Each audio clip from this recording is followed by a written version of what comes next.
Two COVID-19 vaccines aimed at young children cleared their final regulatory hurdle Saturday afternoon, with CDC Director Dr. Rochelle Walensky recommending the shots for the final large segment of the U.S. population that have remained ineligible for vaccination against the disease.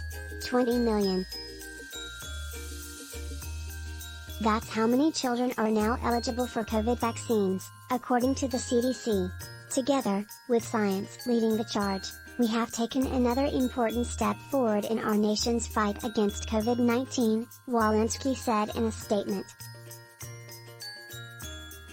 The highly anticipated vaccines swiftly won regulatory approval this week after several months of clinical trials showed the shots are safe and effective. The Food and Drug Administration signed off on the vaccines last week after its advisory panel unanimously recommended approval. Distribution of the vaccines has started across the country, according to the CDC. The federal agency said shots will be available next week at pharmacies and clinics nationwide.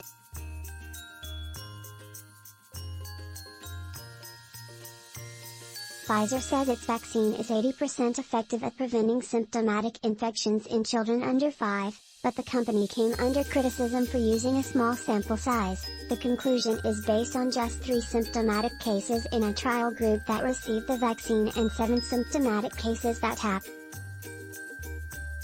Moderna's vaccine was found to have a 51% efficacy rate in babies between 6 and 23 months and a 37% efficacy rate in children ages 2 to 5.